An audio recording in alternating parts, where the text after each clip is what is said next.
Si je suis dans mon canapé, c'est qu'on va parler d'un truc assez posé et aujourd'hui on va parler séries. Comme dans la vidéo précédente, je vais vous parler des 10 dernières séries que j'ai regardées en vous en donnant un résumé et ce que j'en ai pensé.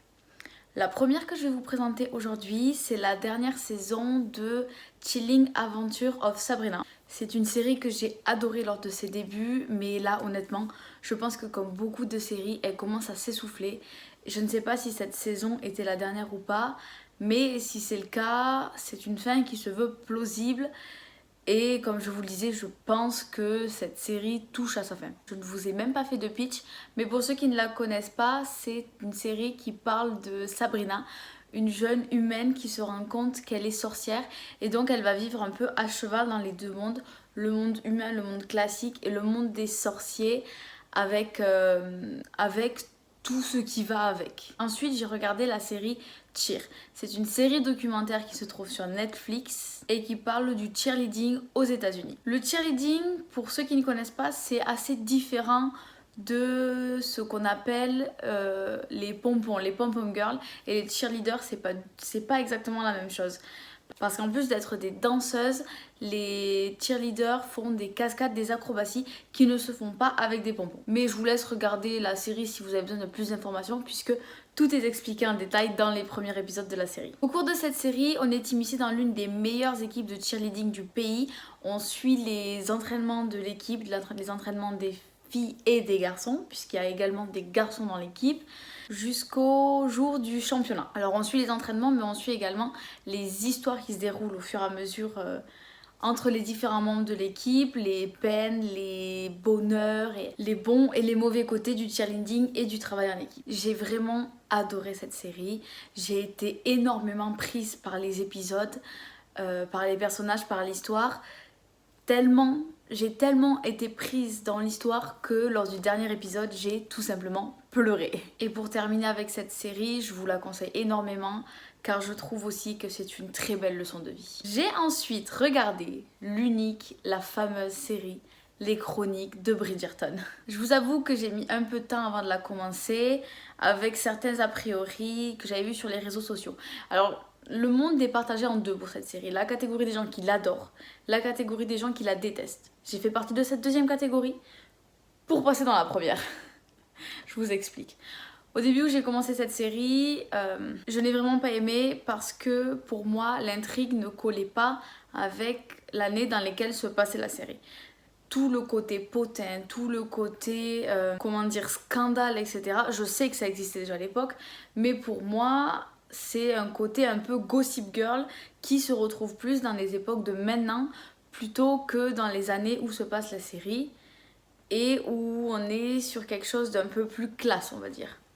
Et puis, au fur et à mesure des épisodes, on s'y fait et j'ai tellement aimé, je me suis pas mal prise au jeu de la série, donc au jeu des potins, etc.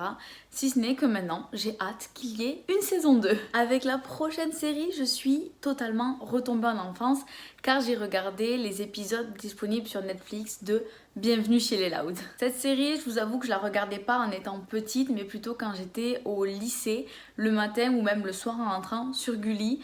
J'aimais bien mettre, et j'aime toujours d'ailleurs, mettre des dessins animés quand je rentre. Style en bruit de fond pour faire du ménage, du rangement. Des fois j'en mets quand je fais des activités manuelles ou ce genre de choses. J'aime bien, ça permet de pas réfléchir à deux choses à la fois. Et souvent c'est même très agréable. Et je me suis re-regardé tous les épisodes donc sur Netflix de Bienvenue chez les Louds.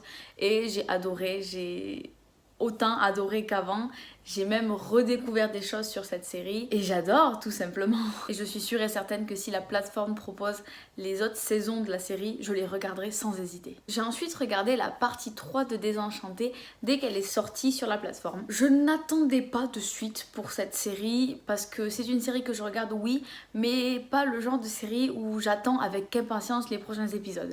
Donc je l'ai regardé dès que c'est sorti bien évidemment et j'avoue que j'ai pas vraiment aimé. Pas autant accroché que les parties précédentes, même si j'ai bien aimé, hein, mais j'ai trouvé que l'histoire était un peu différente. Néanmoins, la saison n'a pas que des aspects négatifs, puisque c'est une saison que j'ai trouvée quand même très moderne, avec beaucoup de rebondissements comme on trouve bien sûr dans toute la série. Et après avoir regardé ces épisodes, j'attends encore plus de voir ce qui va se passer dans les épisodes de la partie 4 de la série. J'ai ensuite regardé la série qui s'appelle Le Bureau des Affaires Magiques. C'est une série dans laquelle on suit une jeune fille qui nous paraît tout à fait normale, mais qui va très vite découvrir qu'elle a des pouvoirs de fée et d'elfe. On suit donc dans la série cette fille qu'il nomme un triêtre, humaine, elfe et fée, dans son évolution à travers les deux mondes, le monde humain et le monde féerique.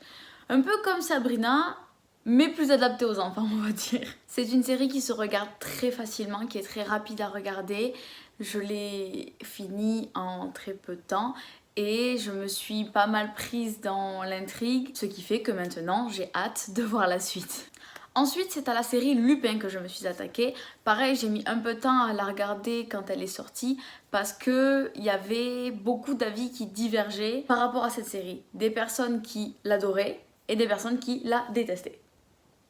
Donc, je me suis dit, ma grande, fais-toi ton propre avis et je l'ai vraiment bien aimée. Je ne vais pas non plus dire que c'est la série de l'année, mais elle se regarde honnêtement très facilement. En une après-midi, pour moi, c'était torché.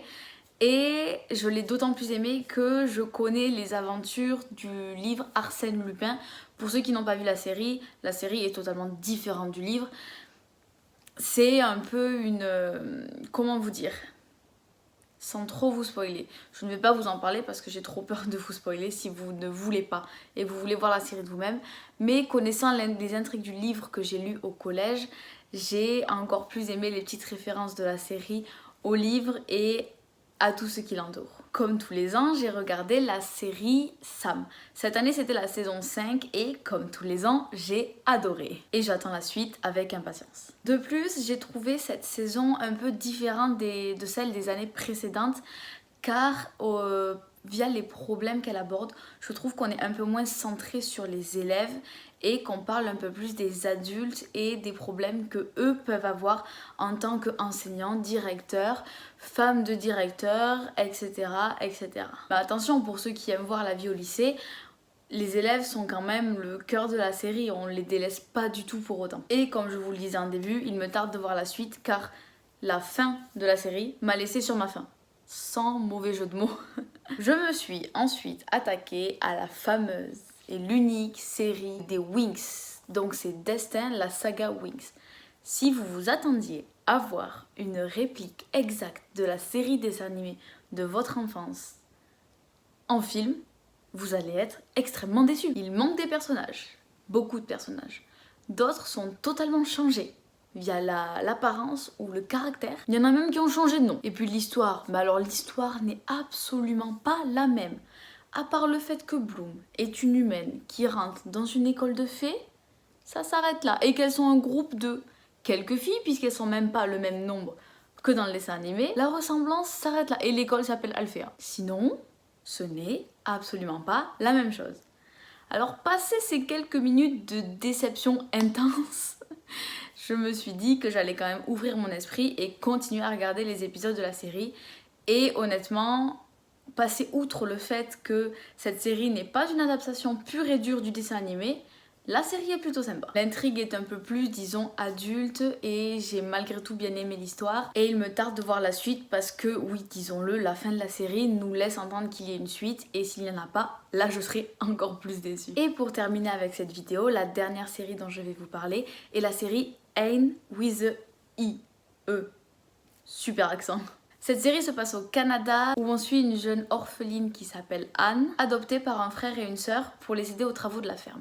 Sauf que, sans vous spoiler puisqu'on le sait dès le début, le frère et la sœur ne s'attendaient pas à recevoir une fille, mais un garçon pour justement les aider aux travaux de la ferme. Donc cette jeune Anne va se livrer à un combat avec elle-même et avec les préjugés qu'ont les gens de là-bas pour rester dans cette ferme, leur montrer qu'elle aussi peut les aider.